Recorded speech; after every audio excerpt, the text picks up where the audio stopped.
And really sort of our mission at Hickory, our vision is to create hope for the food system one pasture at a time. Is really kind of like feel that feeling of hope that we're creating a better future.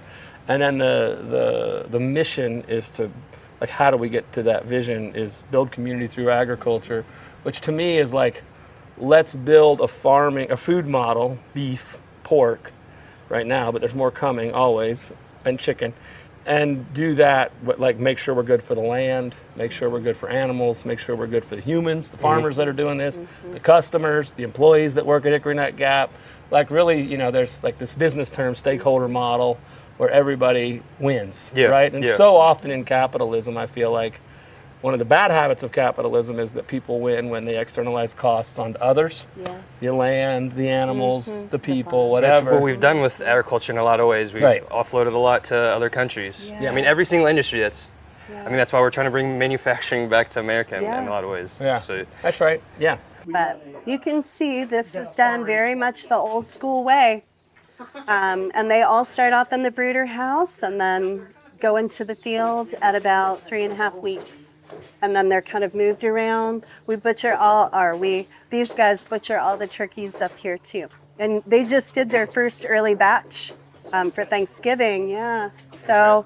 No, this reminds me, so the first, I used to be vegan for 2.5 years. Sure. And then a year later, whenever I started learning about agriculture and realized I was wrong about it all, the first thing I did was actually go to the processing day for chickens. And so I got to do exactly this. Of that. Yeah. And it was awesome. Yeah. And I remember actually having that fresh bird with my friend afterwards. So good. We grilled that out and I realized that I've never had, nothing ever. Because I was 27.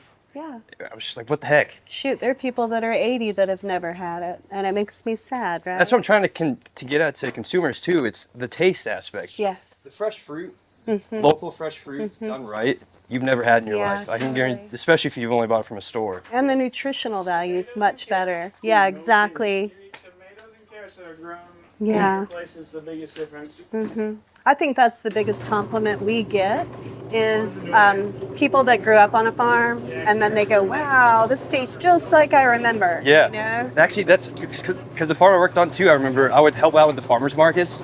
And he was an old farmer from actually North Carolina. He would always rave about the collard greens that we would sell. Yeah. And so he would always make sure to come to ours In the winter. just to get collards.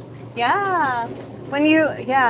So it's When always, you've had good food, you know the difference. and you can never look back. And that's why I'm also trying so hard, because it's hard to showcase the taste if you're just viewing everything from a screen. Yes. I joke, I wish you could do like a scratch and sniff, with like the magazine. I wish there was a way to do that with the taste of chicken. That's kind of what I'm doing is now going into our wholesale partners. So we're in Whole Foods, Earth Fare, the co-ops around town, Mom's Markets, Publix, Sprout. I mean, we're in a lot of markets now, thankfully, which is how we can keep all of our farmers going together too. But people are savvy.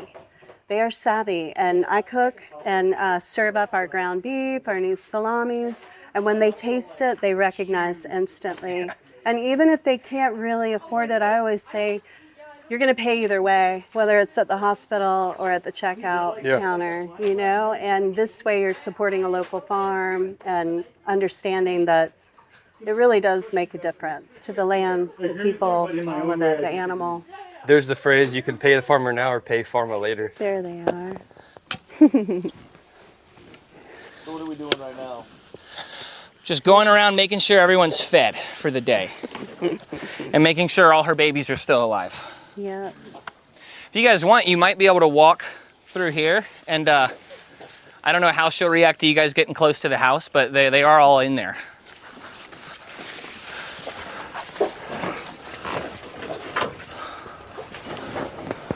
Where'd Virginia go?